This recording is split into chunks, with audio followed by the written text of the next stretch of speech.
The year is 1942, and Axis forces under the command of the famed General Rommel have been waging exhausting desert warfare against the British and Commonwealth armies in North Africa.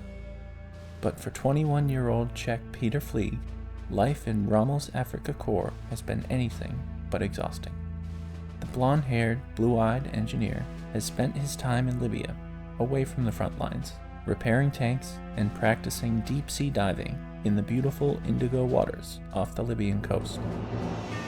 But as the Desert War turns against the Axis powers and they're forced to flee the continent, Flieg will find himself swept up in a dramatic mystery, the story of Rommel's gold.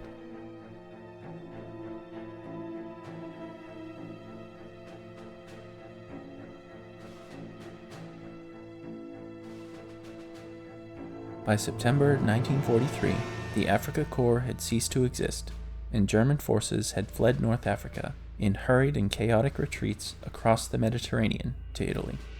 Flieg had been reassigned to the Italian port city of La Spezia, where he worked to keep the port clear of sea mines and salvage damaged vessels. The war hadn't reached La Spezia yet, and just as in Libya, Flieg enjoyed a peaceful posting. But his luck ran out on the 16th of September, when he received covert orders from a captain by the name of Ludwig Dahl. The order stated Flieg was to travel by motorboat with full diving gear to the island of Corsica. He was to keep the orders a secret and, upon completion of the mission, destroy the dive gear and any written evidence.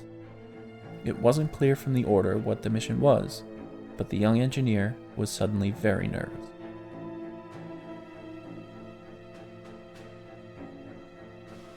Flieg arrived at Bastia, Corsica, under the cover of darkness, and was taken by Captain Dahl to an all-but-abandoned German barrack. There, he was introduced to 3 lieutenants, Gunther Kranz, Hans Schwab, and Albert Hofmeier. After swearing Flieg to secrecy, they revealed their reason for being in Corsica. 6 metal crates full of gold, plundered from Tunisia by the Germans. Even in the faint light of the barracks, the gold was stunning. Never in his life had he seen such wealth. Flieg wasn't told the total value, but he estimated later it must have been at least $12 million worth. They didn't say if Rommel himself knew of the gold, but German High Command certainly did. Captain Dahl and his lieutenants had been tasked with escorting the stolen treasure to the heart of Germany. Their plan had been to take crates by truck up through Italy, but Allied air power and frequent partisan ambushes made it too risky. They had then received orders to take a sea route instead, from Naples, Italy, to Bastia, Corsica, and then to join a convoy headed to La Spezia. When they arrived, however, they discovered the convoy had already left. To make matters worse, the only vessel they had that could safely handle the weight of the cargo and the rough seas had already been spotted and strafed by Allied fighters. According to Dahl, it was too dangerous to make the final sea leg of the voyage in a small motorboat with such valuable treasure destined for the Führer himself. The gold must be hidden, they had decided. The crates would be tucked away on the sea floor just off the coast somewhere for recollection at a later date. Dahl was determined the Allies never find the treasure. The 5 men stood around the gold in the dark barracks, the faint hum of Allied bombers in the night sky keeping the tension high. Flieg wasn't sure he believed their story, but they were officers and he would follow orders, and if chance permitted it, he would remember exactly where the treasure is hidden.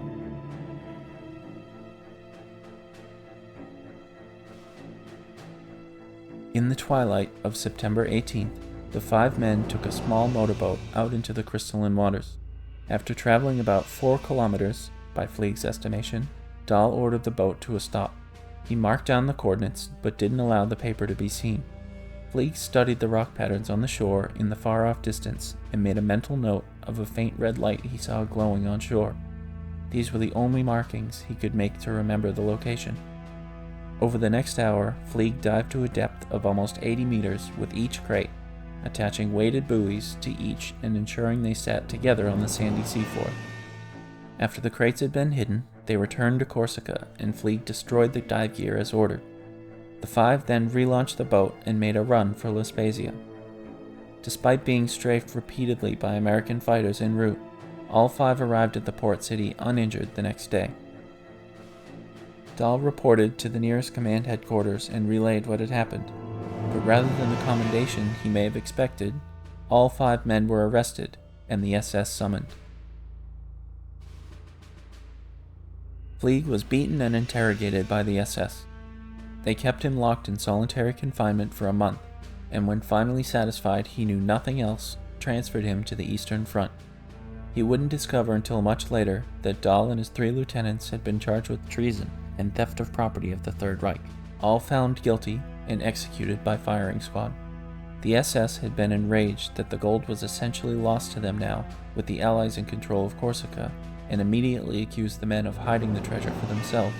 Flieg had been spared the firing squad because he wasn't an officer and had only been following orders, but the Eastern Front didn't offer much consolation. He suffered terrible wounds during the Battle of Kiev the following year and was transferred back to Germany to recover, where he spent the remainder of the war.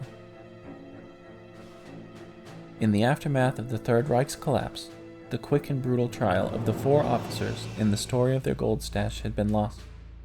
The SS certainly hadn't made the information public, and the Allies seemed to have had no idea of the events, despite testimony from Tunisians about their banks being looted and personal wealth stolen. As he lay recovering from his wounds, Flieg wondered if he might be the sole man alive to know the fate of the plunder. By 1947, his body had healed enough that he could take odd jobs to try and scratch a living for himself, but he never stopped thinking about the gold. Could he find the location again? He contacted his friend Heinz Binder, who owned diving gear, and the 2 of them began planning an expedition. But his dreams were quickly shattered when his visa application was rejected by the French consulate, and even worse, they demanded to know why he wanted to travel to Corsica. Under interrogation, Flieg was forced to confess. News of the gold spread rapidly, with most dismissing it as fantasy, but some in the French authorities weren't so skeptical. The French government authorized a small diving expedition, with a reluctant Flieg being recruited to assist. He would be paid a mere 500 francs a day for his part in the search. Back in the Corsican waters again, Flieg and the French team searched the seafloor for 2 months with no success. Evidently, the red beacon he'd seen in the distance several years before was gone, and the coastline bore no easy markings Flieg could recognize. It was a needle in a haystack search. Depressed and still suffering from his war injuries, Flieg got himself into a drunken bar fight on Corsica after being accused of stealing a camera.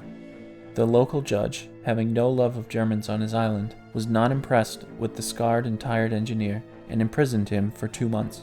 The expedition was terminated and the French team returned home in disgust. Behind bars, Flieg tried to buy cigarettes and bribe guards with hastily drawn treasure maps scribbled on scrap paper, each map contradictory to the last. The French government accused him of hiding the real location of the gold, but any thoughts of punishing him further were abandoned when, upon his release, Flieg vanished without a trace. But his disappearance couldn't close Pandora's box. News of the search had gone global, and treasure hunters from the world over were setting their sights for Corsica. The press had nicknamed it Rommel's Gold, and the race to find it was on.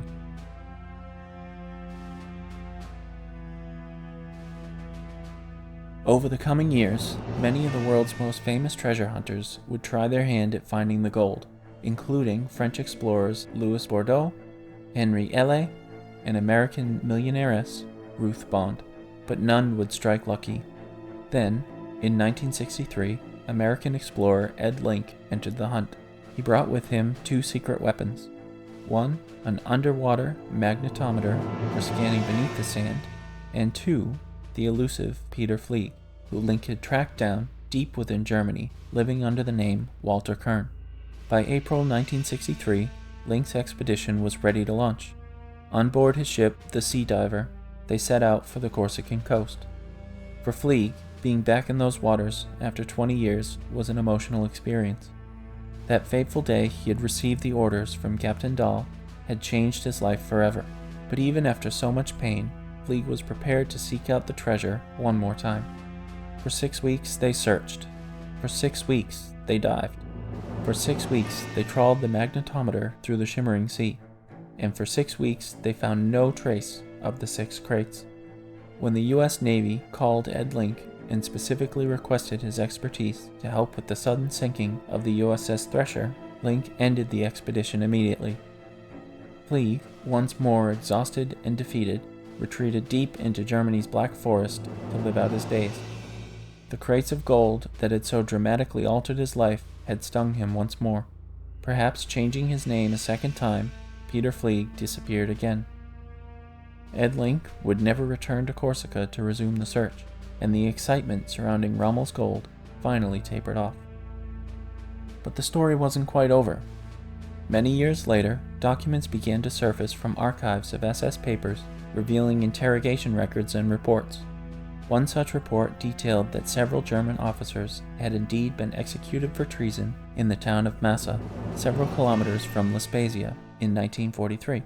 Their names? Ludwig Dahl, Gunther Krantz, Hans Schwab, and Albert Hoffmeyer. Fleeg, who was listed without rank, had been transferred to a combat battalion. The documents seemed to align with Fleeg's version of the story. The information, combined with the reports of the missing wealth from Tunisia, means it is possible that millions of dollars in plundered gold still lie beneath the waters off Corsica today, just waiting to be found.